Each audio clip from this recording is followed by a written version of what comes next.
किसी ने बड़े कमाल की बात कही है, हम धरती पर दूसरों के जीवन की नाव खेलने नहीं आए हैं, हम तो केवल उन्हें उनकी पतवार पकड़ने की प्रेरणा देने आए हैं।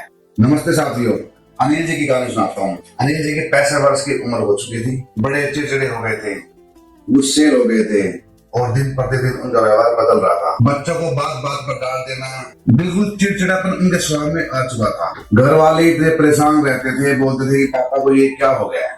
वो सोच रहे थे लगता है उम्र बढ़ गई है इसलिए वो ऐसा हो गए हैं। और अनिल जी को लगता था कि मेरे साथ ये हो क्या रहा है, मैं बात बात पर इतना गुस्सा क्यों हो रहा हूँ। तो अनिल जी एक दिन उठे, अपनी डेली की दिनचर्या से उन्होंने अपने आप में एक बदलाव लाया। और कुछ टाइम के बाद उनकी बेटी उनसे आके बोली कि पापा मेरी गाड़ी खराब हो गई। तो उन्होंने हंसते हुए अपनी बेटी से कहा कि अच्छा गाड़ी खराब हो गई है तो अपनी व्यवस्था अपने आप करो और अपनी सेविंग करो और तब तक तुम ऑटो से, मेट्रो से, बाय बस ऑफिस जाओ और जब तुम्हारे पास सेविंग हो जाए तो अपनी एक नई गाड़ी ले लेना। और कुछ टाइम के बाद उसका बेटा आया और बोला पापा कि मैं एग्जाम में फेल हो गया हूँ मगर मैं आपकी बार मेहनत करूंगा। तो अनिल जी उससे हंसते हुए बोले देखो बेटा, तुम्हें पढ़ना है पढ़ो, कैसे पढ़ना है तुम्हें पता है, कैसे पास होना है तुम्हें पता है, और अगले साल भी अगर तो फेल हो जाता है तो बेटा अपना जुगाड़ अपने आप कर लेना, मेरे पास फीस के लिए मत आना, अपना खर्चा अपने खर्चा अपने आप करो।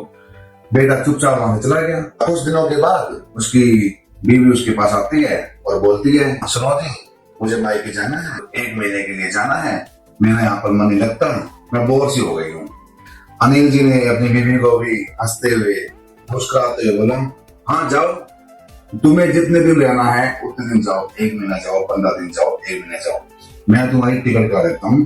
बिना समय गवाए उन्होंने उसकी टिकट भी करा दी और उसको जाने के लिए बोल दिया। अनिल जी की पत्नी आश्चर्य हो गई, इनको क्या हो गया, पहले तो यहाँ बोलते नहीं थे, आज तो ये टिकट भी करा के दे दी इन्होंने मेरे को, इन्हें आके हुआ क्या है। वो भी सोच में पड़ गई।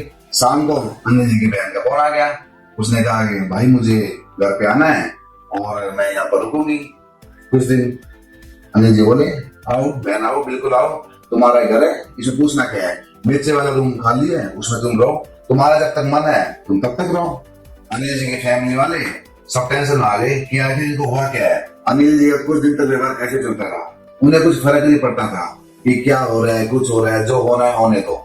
अनिल जी की फैमिली मेंबर ने आपस में बात की, उन्होंने बोला कि आज शाम को डिनर के बाद एक फैमिली मीटिंग रखेंगे जिसमें सब फैमिली मेंबर होंगे और पापा से बात करेंगे कि आखिर हुआ क्या उनको। शाम को डिनर के बाद सब हो गए इकट्ठे।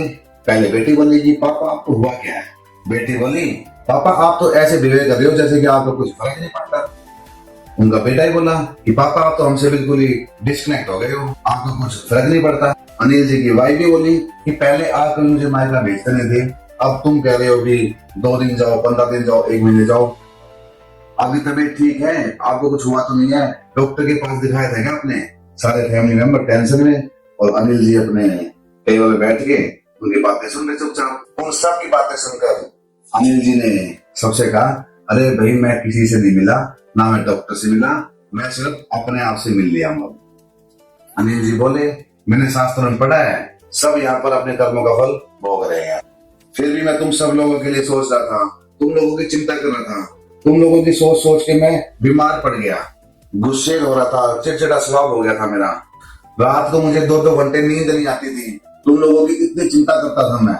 और फिर मैंने एक दवा ले ली जिसका नाम है मुझे कोई फर्क नहीं पड़ता, क्योंकि अगर मुझे फर्क पड़ भी जाएगा मैं तुम्हारी चिंता ले भी लूंगा, उससे होगा कुछ नहीं, होगा तुम्हारे कर्मों से, तुम्हारे व्यवहार से। मैं क्यों चिंता करूं तुम सबकी, मैं क्यों गुस्सा करूं, मैं क्यों परेशान रहूं।